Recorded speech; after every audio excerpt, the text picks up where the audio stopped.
everybody's microbiome will be different. And so no one person's microbiome is the same. Ultimately, what we're trying to do with any product that we put on the skin or any environmental factors that impact the body is to try and maintain what your natural healthy microbiome is. To have a healthy microbiome means it's made up of bacteria, millions of bacteria. And bacteria are good because bacteria are ultimately the defense mechanism to the rest of your body, the skin being the biggest organ. And so as well as everybody's microbiome being very different, I think it's about understanding what is your normal. And typically, healthy skin is not red or inflamed or dry or irritated. And so if you're experiencing any of those things, it could be that it's a sign that your microbiome is out of kilter. And, that could be driven by gut factors, environmental factors, the products you're using. And so I think the most important thing to kind of be conscious about is kind of what's your normal. Hi, I'm Kelley. Welcome to the Balancing Chaos podcast, a lifestyle podcast where we'll talk about wellness, motherhood, and some really exciting things in between. My goal is to help you develop a lifestyle that promotes health, wholeness, and success. Through my conversations with our experts and guests, I hope to inspire you to live a beautiful, full, and joyful life as you navigate balancing the chaos.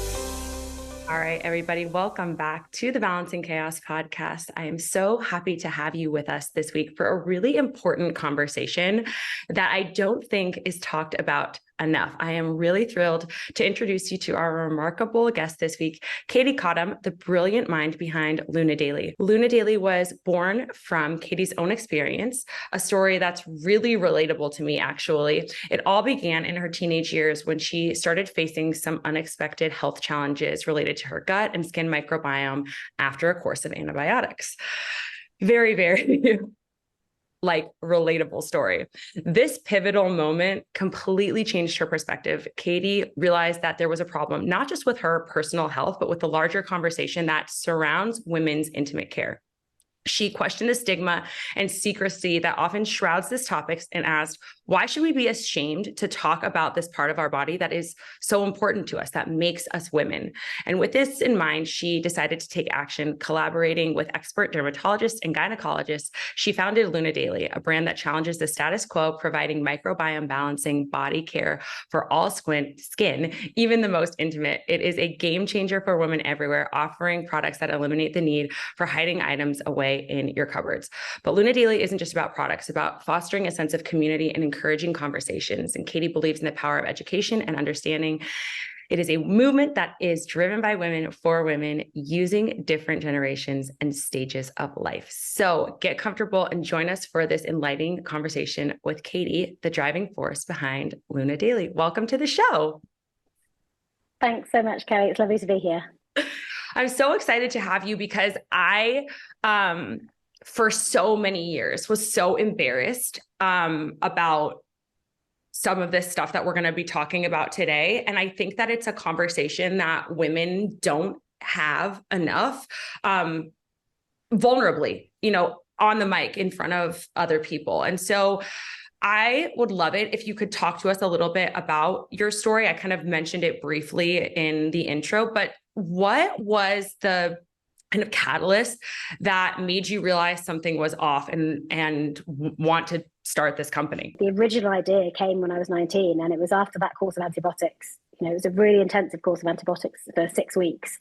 And it fundamentally changed my entire microbiome. My skin microbiome, my gut microbiome. I had so many issues after that course of antibiotics. One of the issues I had is that I got a yeast infection, thrush, for the first time. I'd never had one before. And I can still today remember the feelings of shame and embarrassment and confusion.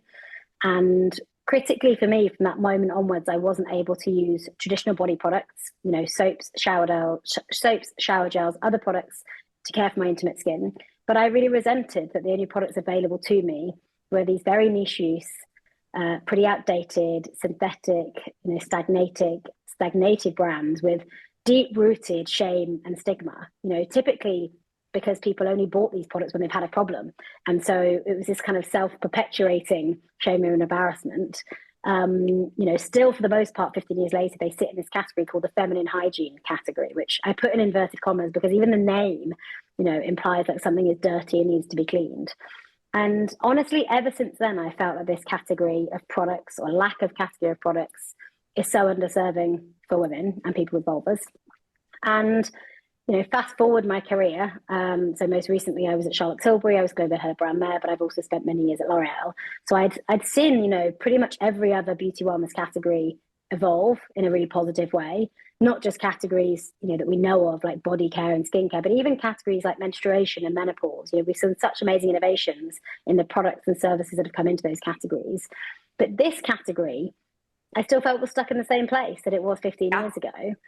And it was the beginning of the pandemic where I feel like we all had a big reset, right? Of what was important to us, what we wanted out of our lives. And for me, I had a moment where I was like, there's never going to be a good time to go and do something like this. There's always going to be risks, but life's short. And if I don't go and give this a go, I'm going to live to regret it more than not going to see if I can make it a success. And so I actually quit my job. Like founders on this show who started their business at the beginning of the pandemic, because it was just like such an opportunity. So I love that you mentioned that, because I think it really is. And for anyone who's an entrepreneur out there, there's never like a good time to start something. And if you feel like your heart pulling at it, I think that now's the time. Yeah. And actually lots of people said to me, gosh, what risks you took, you're so brave. And I was like, I actually felt no risk. I was like, what's the worst that's going to happen? That, it doesn't work. And if it fails, I gave it a go and I would have learned loads. And so actually I didn't feel a lot of risk at the time. Yeah. But also I suppose it wasn't just, it wasn't just quitting my job, based on nothing, so I conducted a piece of before I actually quit my job, I conducted a piece of research, sense check that it wasn't just me feeling this way. And it was actually the results of that research that really gave me confidence that A, it wasn't just me that felt like this, B, that it was a problem that had actually unfortunately gotten a lot worse or is getting a lot worse, and C, that there was an opportunity for brands to come in and cater for women. And I think if there was, the three key findings from that research, if I was to group them, and the first was that unfortunately it's a lack of education that causes confusion. So, most of us, 87% of people we spoke to were not taught about intimate care at school. Typically people remember being talked about safe sex and how to put a condom on, or they maybe remember somebody coming in and explaining what happens when you get your period, maybe how to use a tampon or a sanitary towel. But beyond that, female anatomy, learning about the difference between a vagina and a vulva was just not taught. And the result of that is that unfortunately lots of women and people with vulvas are very confused. Can you tell our audience what the difference between a vagina and a vulva is? Because I don't think that a lot of people know that. With pleasure. There's nothing. If this is the only thing that people take away from this episode, which is the difference, then I feel like this is a success. So, in the simplest terms, the vagina is the internal female anatomy. So everything internal, from the vaginal canal upwards, basically the internal mechanisms. Whereas the vulva is the external intimate skin. So that's made up of your clitoris, your external and internal labia, the area where you might grow pubic hair, etc. All of that is external. Now, the key difference is that the vagina internal is self-cleaning. So you never need to put any products in there, even water. It never needs to be cleaned, douched with any sort of product, including water. It's completely self-cleaning. Whereas the vulva is your external skin. It's actually very similar to the skin under your arms, which is why we typically grow hair in both regions. It has a slightly thicker sweat gland, but actually it's just skin at the end of the day. And so just like, if you want to just wash your underarms or your face with just water, that's totally fine. You can just cleanse your vulva with water. For lots of people like me, and for 64% of our audience, they wanted to use something to cleanse their vulva, but actually were often using quite harsh, stripping, traditional body care products. And then because it's near the vagina, which although you're not meant to clean inside it, often, product might go near it. But also, to be honest, combined with 1 in 3 women are still washing inside the vagina, probably because, to your point, Kelley, people don't know the difference. And the result of that is that, people are often washing inside and outside and using very harsh body products. Unfortunately, pretty much every single gynecological issue is on the rise. 3 in 4 women will now experience thrush, bacterial vaginosis at an all-time high. And so, this lack of education is what's driving, combined with like body products actually causing problems, combined with, incorrect washing routines. Yeah. And, that for me is bonkers. If it was any other body part, how are you meant to wash your hair, or how are you meant to wash your eyes or ears, there wouldn't be this like huge confusion where 1 in 3 women are still washing in a way that is potentially harmful to them. And so the fact that it's an area of our body that's, arguably the most important part of a female anatomy, that to me was just bonkers. Yeah. And so, to cut a long story short, with the help of the Luna Daily Collective, which is a panel of expert gynecologists, dermatologists, pelvic floor physiotherapists, formulation specialists, I set out to create Luna Daily. And very simply, our strapline is head, vulva, knees and toes, microbiome, balancing body care for all your skin, even intimate. So actually, I don't see Luna Daily as a specifically intimate care brand. We're a body care brand that happens to also be suitable for intimate skin. So you don't need to have specific products for intimate skin. Yeah. It's just having products that have been formulated first and foremost to be suitable for sensitive areas like intimate skin. But then you can also use them everywhere else. And by the way, you want to use them everywhere else because they're beautiful to use and they've been designed in a way that you're proud to leave them out in the bathroom rather than hide them in the cupboard, like, the traditional products we might all think of. Okay. I feel like I have so many questions just based on everything you just said. And I think it's really fascinating that to this day, as women, we aren't educated on the parts of our bodies, knowing like, or even like for so many of the clients that I work with, like on our menstrual cycles and when we're ovulating and all of this different stuff. And I think that the more that we can talk about it, the better things will be. I know for me, so what you said, and part of your story that rang true was like the course of antibiotics that like shifted everything for you. And I don't know about you, but for me, what was the case was when I was probably like the beginning of high school. For literally like 2 years, I was put on antibiotics because that's what they said I needed for my acne to clear up. And the reality was that not only did my acne not clear up, but then I started having gut issues and I started getting yeast infections. And it wasn't until years and years and years later that I recognized I wasn't the problem. It wasn't my fault. It was this drug that I was taking that completely wiped out my microbiome. And so I'm curious to your thoughts of like, you talk about the washing, but then we talk about like our internal microbiome and you're like yeast infections, BV, all of this stuff is on the rise. Is it more so because of how we're cleaning down there and the misinformation with that? Or is it more so because of the antibiotics, the poor diet, and things like that? Or is it really a combination of the two that these things are happening more?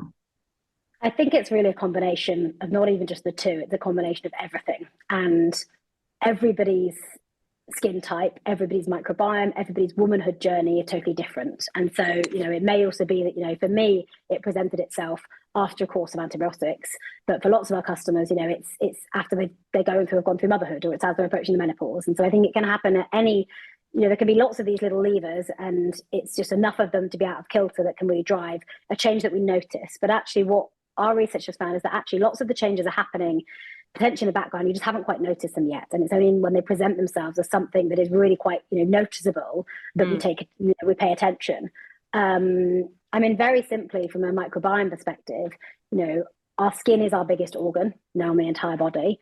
And there's been lots of focus on, a healthy barrier, particularly around facial skincare.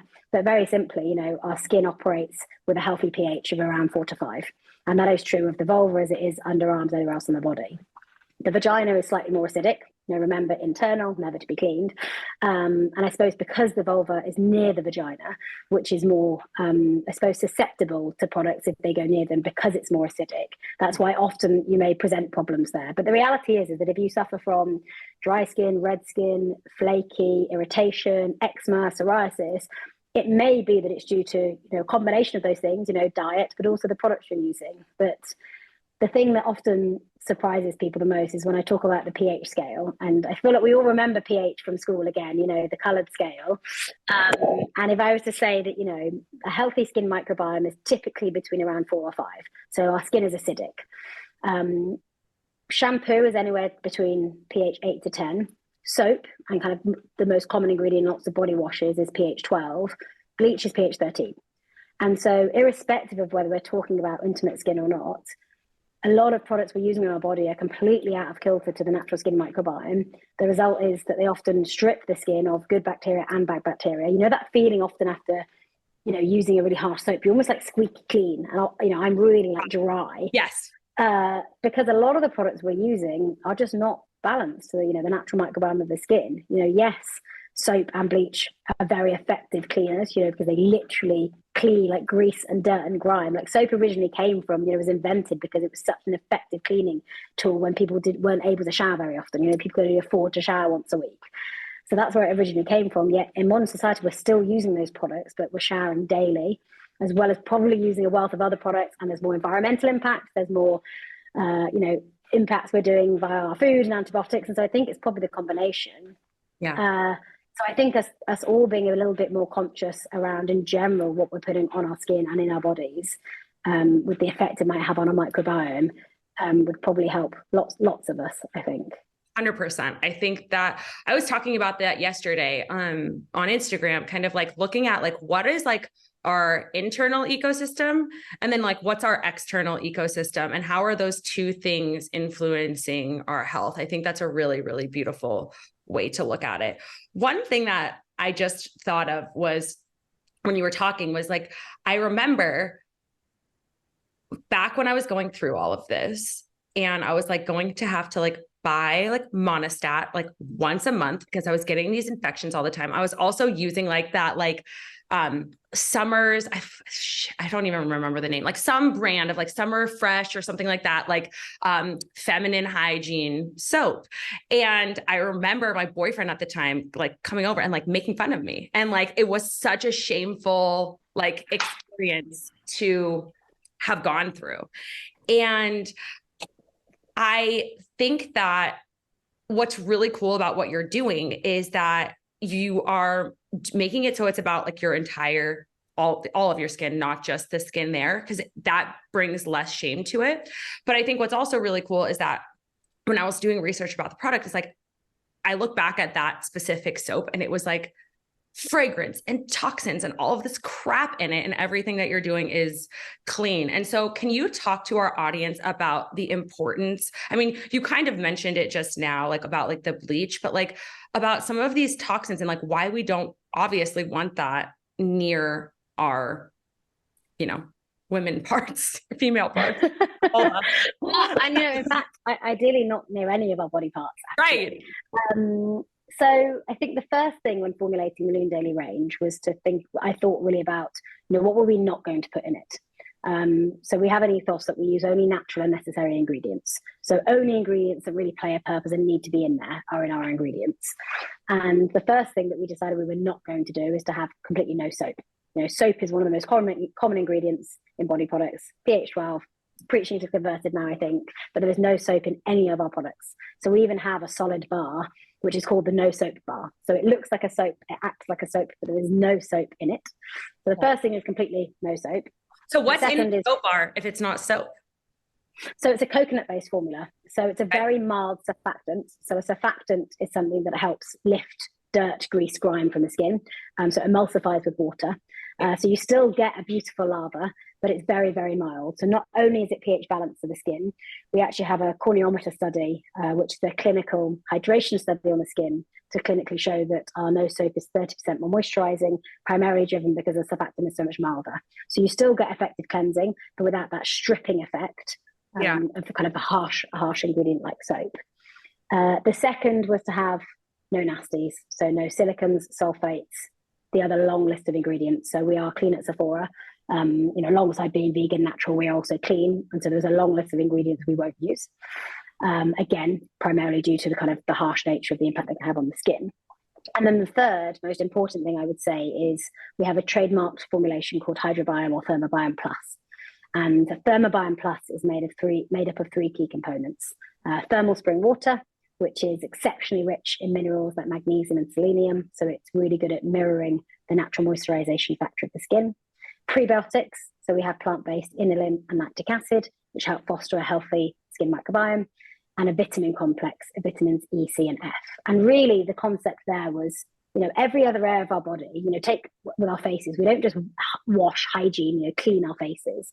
We use products to balance, to strengthen, to nourish the skin.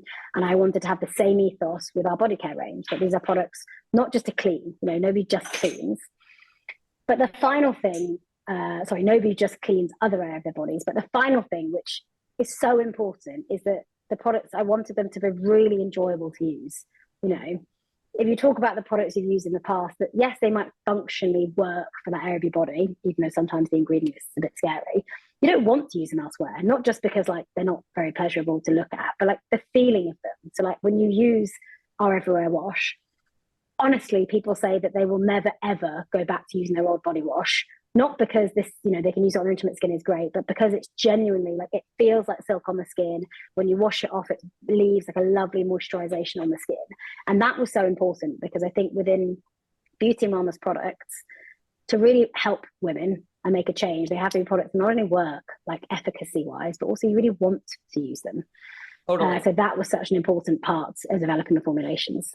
I think that like thinking about it from that perspective, like when I go to wash my face at night and I've put my kids to bed, it's been a long day. Like I actually look forward to doing that whole ritual and routine, and I keep my products on like this beautiful platter in my bathroom. And it's like, you want to feel like that about every product that you're using. And so I think that's a really cool perspective to take as an entrepreneur, is like thinking about it from the products that you use, like almost like on your face. I think that one of the things that we've been kind of like dipping our toe in the water talking about is this idea of the microbiome, right? And I think that a lot of our listeners are really educated when it comes to health and wellness. That's why they listen to this show. And so they know what the gut microbiome is. They know that that impacts our skin, but can you talk a little bit about what the skin microbiome is, and that like we have, you know, a completely different, and also talk about how our gut microbiome can influence what shows up on our skin? Yeah, well, I mean, there's still so much new research that is happening, with both gut microbiome and skin microbiome. Yes, it's been extensively researched, but even now we are still only just discovering really how important, for example, the gut microbiome is on the skin microbiome and vice versa. And so I think the first thing to say is that everybody's microbiome will be different. And so no one person's microbiome is the same. Ultimately, what we're trying to do with any product that we put on the skin or any environmental factors that impact the body is to try and maintain what your natural healthy microbiome is. To have a healthy microbiome means it's made up of bacteria, millions of bacteria, and bacteria are good because bacteria are ultimately the defense mechanism to, the rest of your body, the skin being the biggest organ.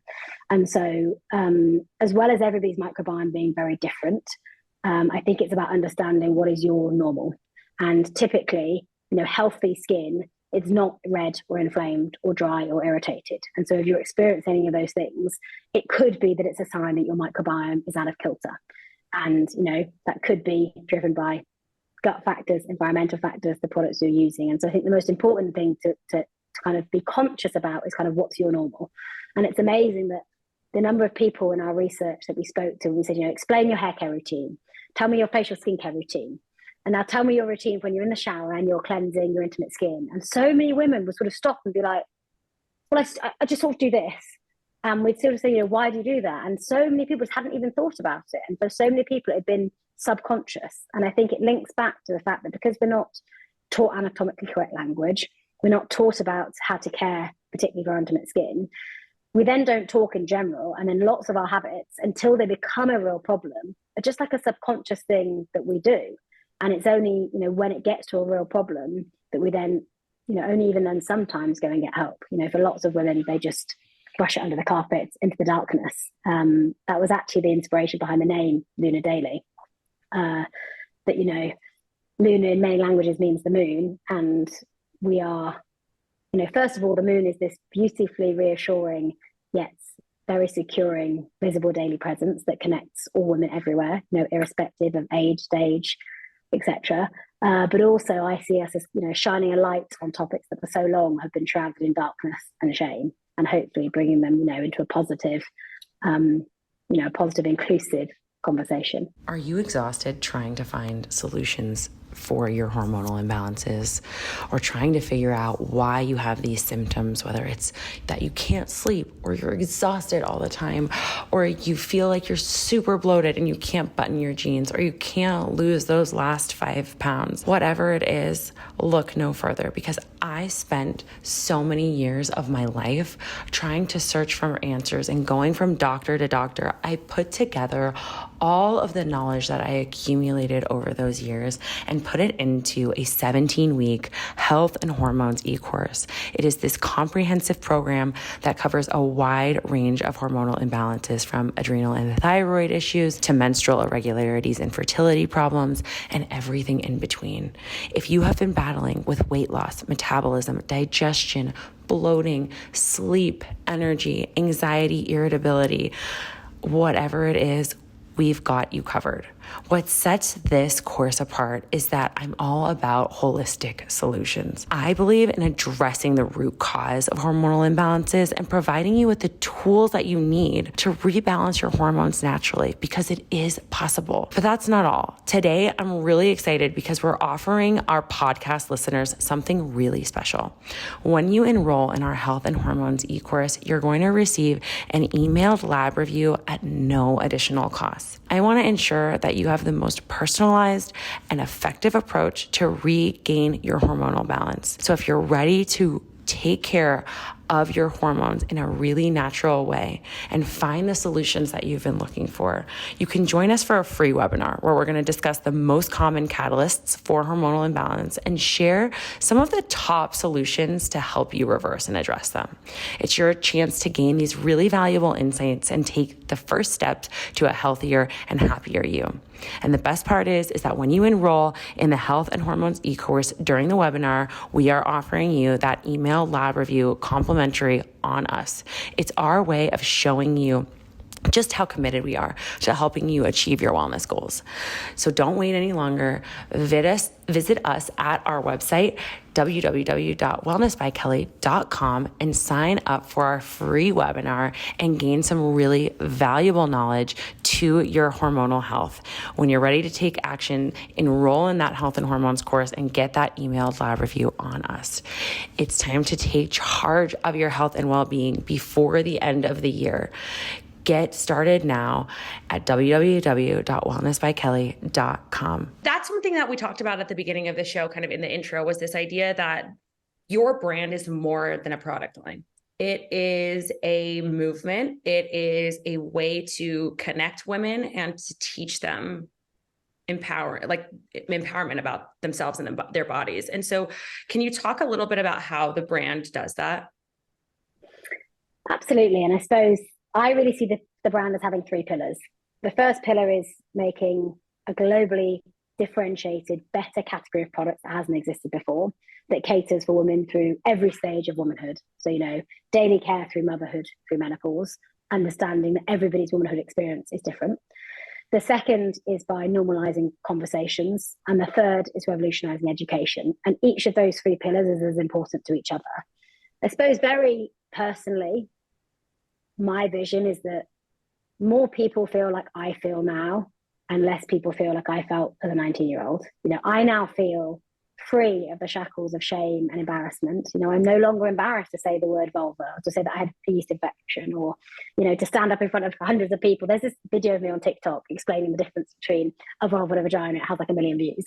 And I am proof that if you normalize the conversation, it's just not embarrassing anymore. It's just another body part, head, vulva, knees and toes. And so I so believe that if we can normalize conversations, then we help remove the shame and stigma, we help remove the taboo. And we also help have conversations between different women and between different aging stages. 51% of the population has a vulva. It's highly likely that somebody else has experienced what you experienced.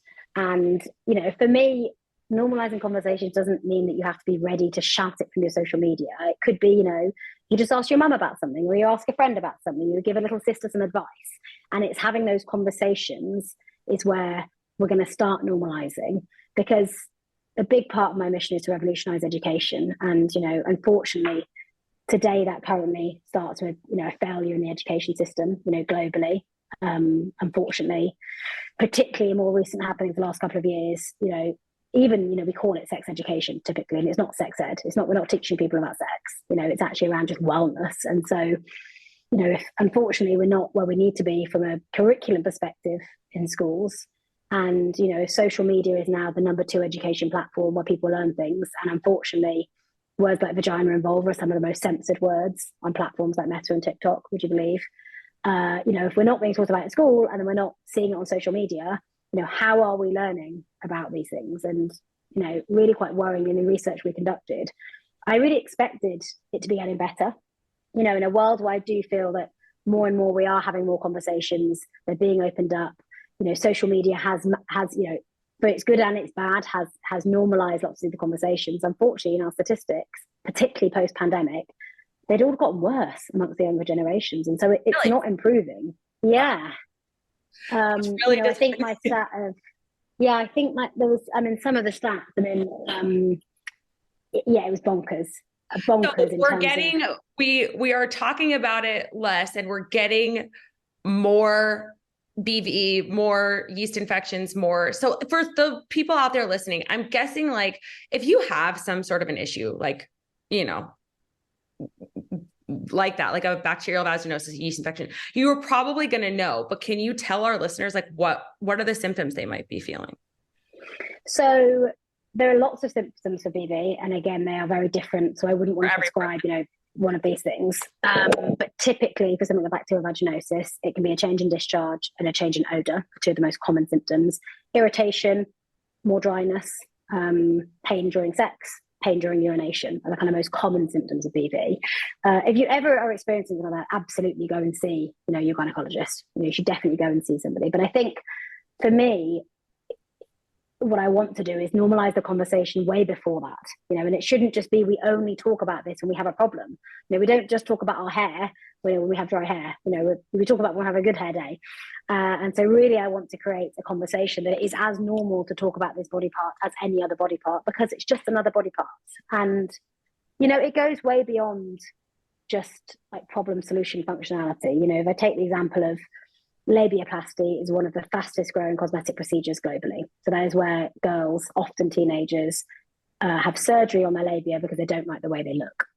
Now, typically, unfortunately, that's come from a place that, girls don't see other girls' vulvas until pornography, because we don't see other people's vulvas growing up. We're not shown them at school. We're not taught, this is what, a wide range of, look, right. And so, how sad is that the first time a girl sees another person's vulva is in pornography, which is not a realistic expectation, of most of the population.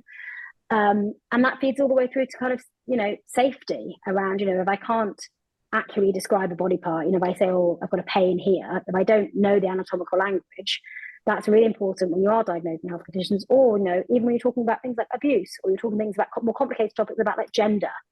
And so I think normalizing the conversation is so much bigger than just like, here's a body part. It's around everything else that comes with that. And, by normalizing the conversations, the other conversations it unlocks. We saw the same when talking to focus groups about motherhood or about menopause, and how blindsided people felt, and how, they were like, nobody told me about this. Like, why did nobody tell me all of these things?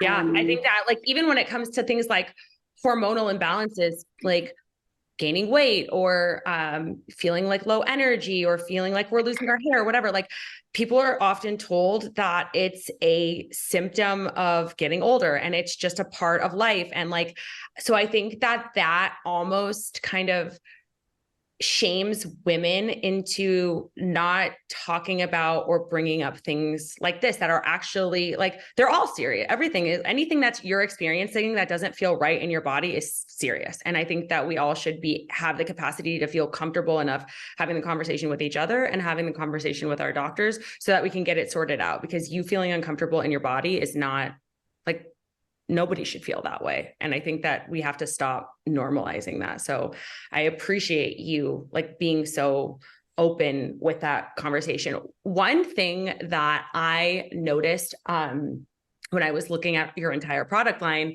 that I thought was really, really cool was that you guys have an oil for ingrown hairs. And I've never seen anything like that before. And so I think this is just in the same vein, something that we don't talk about. And I think that it's something that, I don't know, based on your guys' research, I would actually be curious to know, like, how many women deal with that? Is it better to wax? Is it better to shave? Why are we getting ingrown hairs? I know I thought something was wrong with me after I gave birth to my second son, because I had like such a hormonal shift, and that's what caused the ingrown hairs. And I had no idea that, like, I work in hormones and I had no idea hormones could cause ingrown hairs. So I could talk about this till the cows come home. And actually, the everything oil is our number one seller. It's our number one selling product. Yes. And I think because it is one of those things that, again, like, so many of us have ingrown hairs, redness, bumps, etc. And it should be, you know, it's so common, but it's something that no one's really talked about. And then as soon as you talk about to one of your friends, every one of your friends has had, like, either has loads or has had an issue with them. So very simply, well, the first thing I would say is I will never say it is something you should do, because ultimately I believe how a woman treats her body and how a woman cares for the hair on her body should be completely her own choice. So there is no, you should do this or should not do that. You know, I will never say that to women. You know, whether you decide to be au natural, you shave, you wax, you know, what I'm here to do is whatever your choice is, I want to support you. But very simply, ingrown hairs are caused by when a hair, more typically hair under the arms or on your intimate skin, because typically it's a slightly thicker hair, it can often be coarser, it can also often be more ringlety, so more curvy. Typically what happens is that hair, instead of growing out of the follicle, out of the skin, it grows inwards. And so it gets stuck under the skin. It often continues to grow under the skin, and that's what causes kind of a buildup. The reason often hormonal changes can impact it is that hormonal changes have an impact on how much sebum the skin, you know, right, how oily or how not oily your skin is. And often if you have more sebum, that can mean that your pores become more clogged with oil and then the hair can't grow out. The reason using something like the everything oil can help is, well, first of all, it's made up of a blend of 8 naturally derived oils. So the most common oils that you know of are things like tamanu oil, jojoba, bisabolol, and rosehip oil, which are great for things like reducing redness, reducing skin inflammation, softening skin and hair, all the things that really benefit with ingrown hairs. How I would say the best way to use it is if you shave or wax, using it as a prep beforehand. So before you shave, for a few days before applying it, you can also use it actually to actually lubricate as you're shaving. So it's great to actually use like as a shaving mechanism. But also because often people are really clued up about what washes they shouldn't or shouldn't use, but then they'll use one of those shaving foams that, like, you can actually, like, I can almost like see in a shaving foam, like, that must be full of so many chemicals to be able to make this, like, be able to make that shave. And so often people are using, like, they've really cleared up about, like, you know, I'm going to use something that's suitable for my skin in my body cleansing routine. And then they use these shaving foams that are just like full of nasties. So it's actually great as well as actually to use during shaving. And then it's brilliant post shaving or waxing. It's also great though if you don't shave or wax, you know, you can just apply it to the hair because of those brilliant ingredients. It softens the hair, etc. So we actually have a clinical user study on 102 women that had phenomenal results actually just from 2 weeks.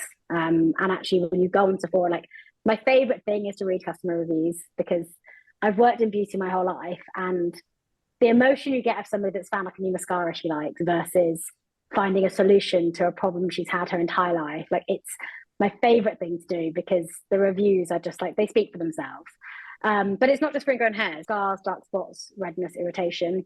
You know, I use it on, yes, my intimate skin, but on my elbows, on my cuticles, even on the end of my hair. And so for every product with Luna Daily, I wanted to create something that was as multifunctional and as multi-symptom as possible. So they were most helpful as possible. You know, I feel like we all probably... So you're not like buying 6,000 products, you're buying one thing that can solve multiple problems. I think that's fantastic. So for those women out there, like, your thing is like, it doesn't matter how you're taking care of the hair down there, as long as you're applying the oil to be able to, like, soften the skin and get rid of irritation. So there are definitely methods around shaving and waxing which will facilitate, you know, which direction you shave, how you prep the skin, how you treat the skin post-shaving, similarly with waxing. But I suppose, you know, ultimately what I want is for women to be able to treat themselves how they want to. You know, if somebody wants to shave every day and doesn't want to go for a wax, I want to facilitate, well, how can I make the shaving experience better for you? So I will never say that I think somebody should do one thing or another.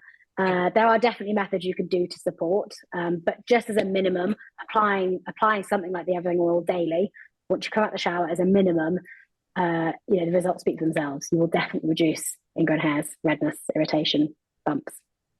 So for you, after like that experience of going through the antibiotics, probably like changing a lot of your products at the time, now you've formulated your own product line, that you change a lot of the external, right? Like things that you were putting on your skin, things that you're putting on your body.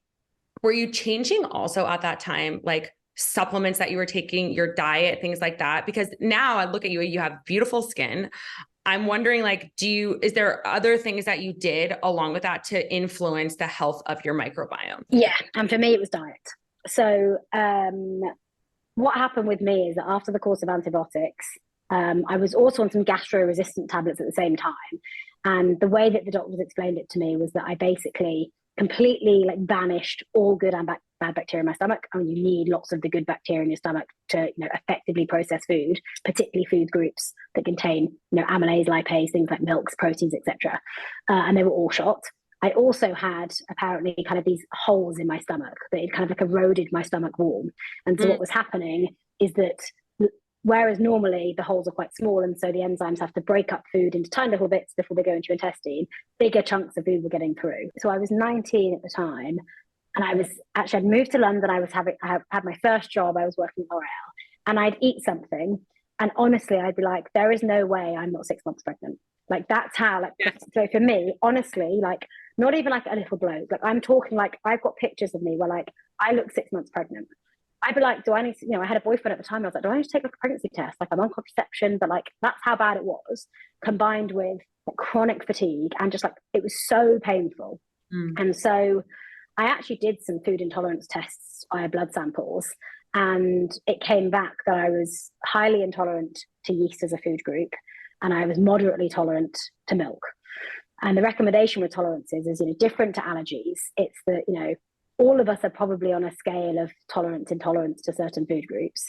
And actually what it means is that, it's just your body's ability to tolerate those products. And so for me, I completely cut out every single food group. I was really strict that contained those things for 12 months. And actually yeast is really hard because yeast is in everything. Yes, from things like Vegemite and Marmite, but it's in bread, it's in most crisps, it's in most sauces, it's in most alcohols, it's in everything. Like when you start to read the back of foods, you're like, this is, and also it's in like all my favorite things, even things like, grapes and melons and apples and dried fruits. And I've been eating loads of dried fruit because I was like, oh, maybe this will help, my digestion. I was really strict and I completely cut it out for 12 months. And then I also took prebiotics and I took enzymes. And then after that 12 months, I started to gradually reintroduce. And now I'm at a point where, I could never eat, 3 meals a day that are really high in food groups I know that kind of flare me up. But now, if I want a pizza, I can have a pizza. Yeah. And actually now I've really managed to control it. But actually, I can think I know the things, I will never eat. I love Marmite, but I will never eat Marmite Vegemite because I just know that it wouldn't be good for me. But I'm now at a point where I really know like what would trigger me, but also it's around it. For me, it was around having like a tolerance. And once I allowed my body to heal through the added, not just by eliminating foods, but by adding probiotics to my diet, for me, I was really able to kind of now manage it. Well, honestly, I don't struggle with it at all. I love that you kind of walked our audience through that, because I think that a lot of people do think that allergies and intolerances are the same thing, and they're not. And that's work that I do with a lot of my clients, is like kind of going through an elimination diet, going through getting rid of the bad bacteria, adding in probiotics to get to the good bacteria. And then once you do that for a good period of time, you rebuild the gut lining, you actually can start to add those foods back in that you were intolerant to in moderation, because you're less inflamed than you were in the past. And so I think that that's a really cool process. Everybody's body, like you mentioned, is going to be so different, and everybody's needs for what they're going to remove and whatever is going to be different depending on what's causing your bloating and your discomfort in the first place, and the state of your microbiome in the first place. So that's why the testing piece is really important. But I would say, like, to anyone who's listening, go get a GI map, go get tested, go look and see what's going on. If you feel like every day around, 3 p.m., you can't even button your jeans anymore. I know that's the place that I was at for a really long time. For me, it wasn't even, it was worse than that. It was like I'd wake up first in the morning and I hadn't had even a sip of water and I would look like it. One thing I would say is, like, it's not easy. Like, I think so often people hear this, I'll just start a food diary.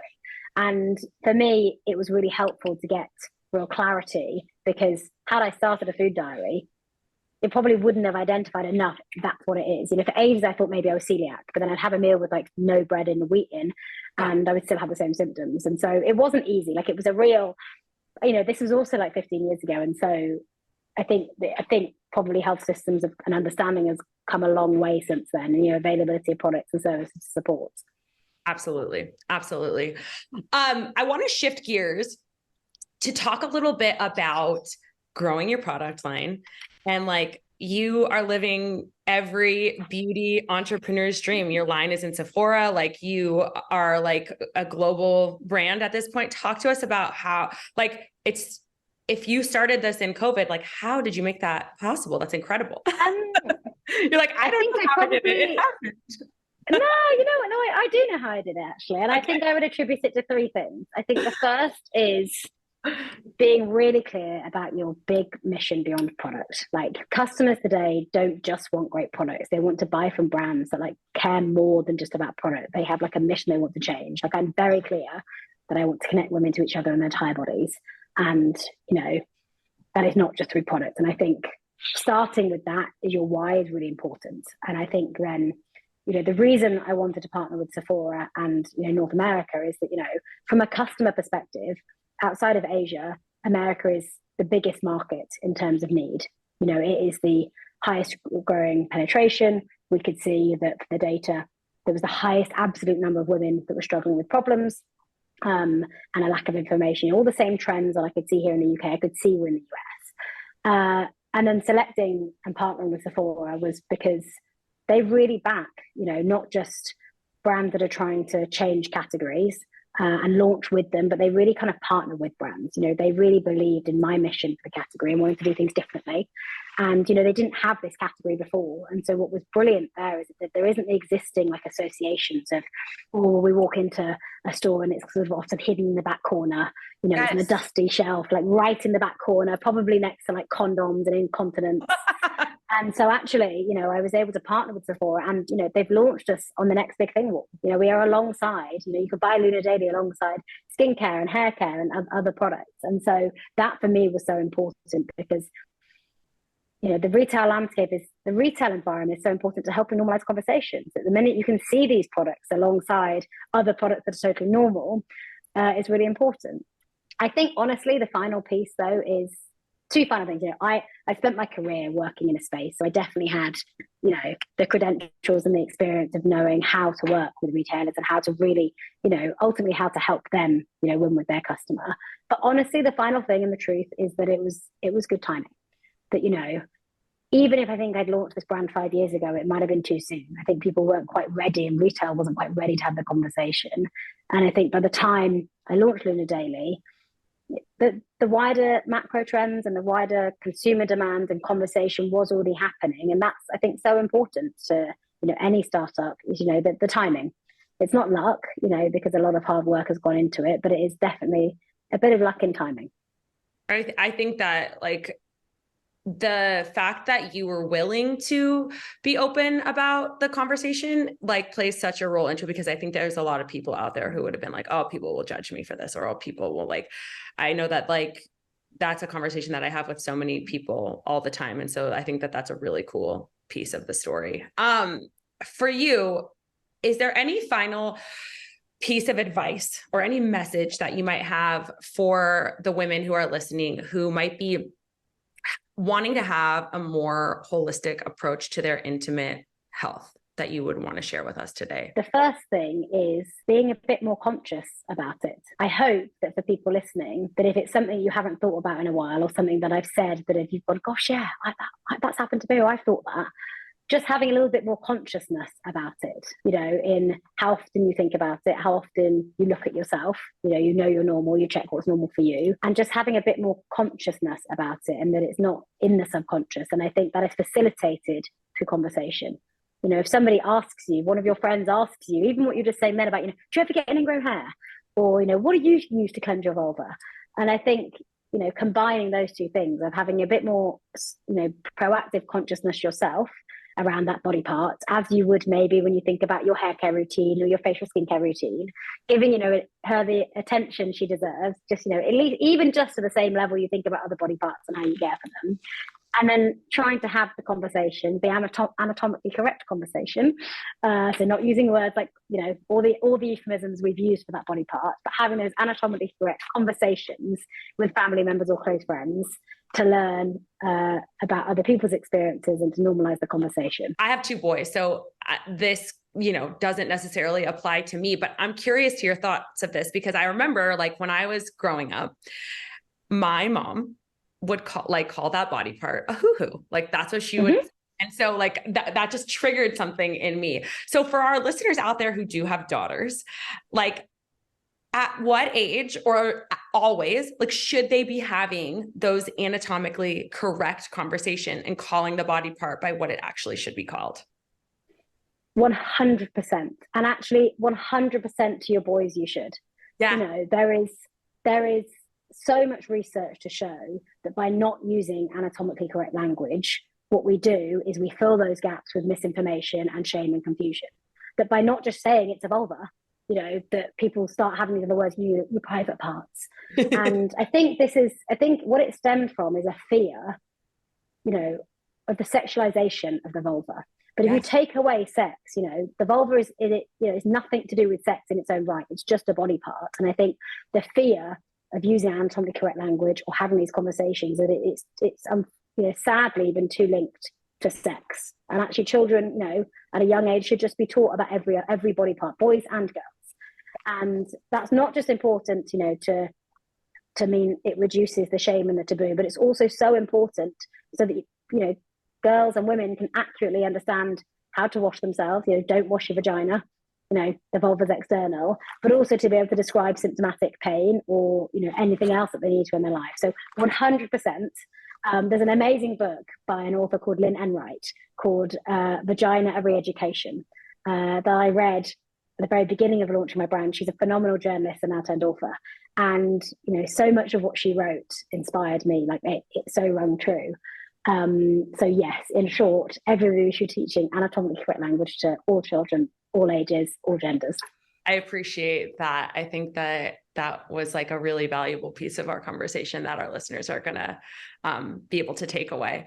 The last question that I always ask every single person that comes on the show, because I think that everyone who comes on our show is managing a lot, whether it's being an entrepreneur, trying to have a personal life, trying to travel and be with family. And I know that I'm sure you, like with being an entrepreneur, having your brand and Sephora, all this stuff, you're probably a very busy person. So how do you balance the chaos? What is your one piece of advice for our listeners? Because that's the name of our show. So when thinking about today, that phrase, balancing chaos, I just absolutely love, because it's just so accurate. Because I think all of us, to your point, we're all of us are just balancing chaos. Well, suddenly I feel like that. Like my favorite analogy is that I feel like every day I wake up and I have a fire hose in my hand. And I don't know what's going to be on fire, but something every day will be on fire that I have to put out. Yes. And the biggest way I balance chaos is my two things. I think I have two things. One is for me personally. Yeah. So one is for me personally, and one is people around me. For me personally, it's being so clear about what my values are. Like I am so passionate about this business, and actually often that means I struggle to turn off, not because I have too much to do, but because I just love it so much. Yeah. But every year that goes by quicker. I can tell I'm going to blink and be 70, and so life is so short, and like really proactively thinking about like what brings you real joy. And it's not sustainable for any one thing in anyone's life to bring you joy, whether that is work or it's a dog, a boyfriend, your children. I think for all of us, having lots of things that bring us joy and having them, in a level of balanced chaos is really important. And the second thing for me, and my biggest advice, is the people around you.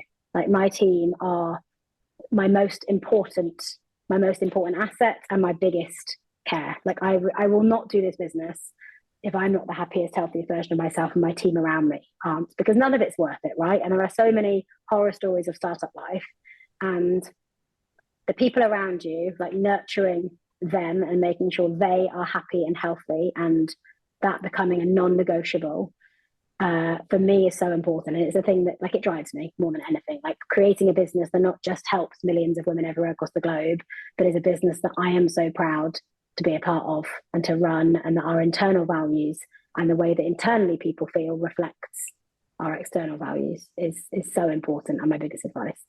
I love it. I love that so much. I think that having a good group of people around you to help you balance the chaos is such a critical thing. And that's something that nobody else has ever said on the show before. So I appreciate that, that piece of advice. So talk to us about, where can everybody find you? Where can everybody find the brand? What is your number one? I know you said the oil is the one, like your guys' top seller, but if you could recommend one product for everybody to start with, what would it be? So for US listeners, you can find us exclusively at Sephora. So we're available in about 50% of Sephora's across North America, as well as Sephora.com. So if you're going into a store, you can find us on the next big thing skincare wall, or you can head to Sephora.com.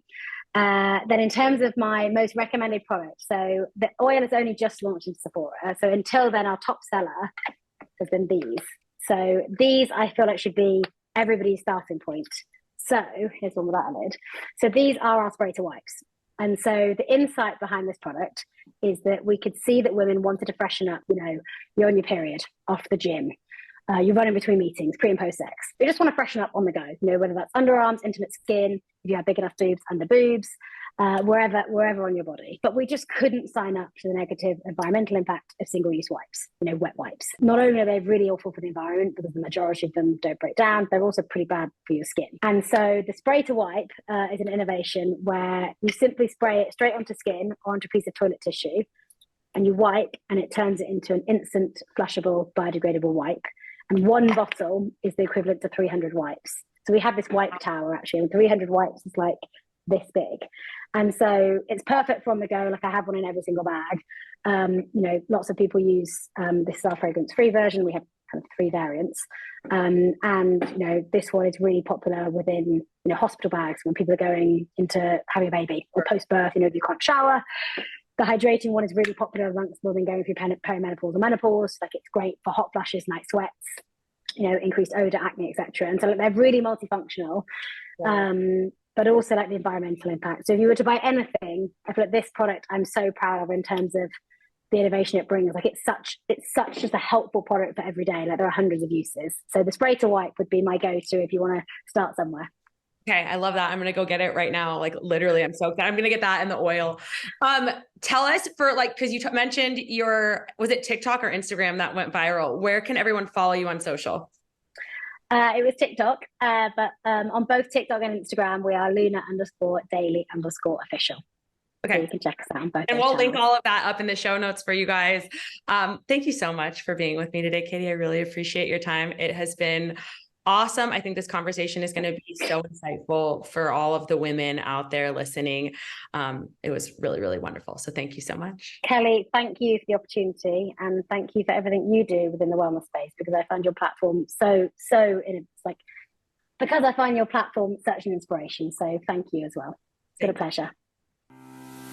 I hope that you loved that episode and that you found some helpful tools and insights to help you heal and come back to the most vital version of yourself. If you did, please rate, review, and subscribe to our show. That's the best way to support us. You can follow me on Instagram at Wellness by Kelley and sign up now for the 7-day free trial of the WBK app and our health and hormones course through Labor Day. When you do, you'll get 20% off of the course and 10% off the annual membership. For the course, use the code BalancingChaos20, that's BALANCINGCHAOS20.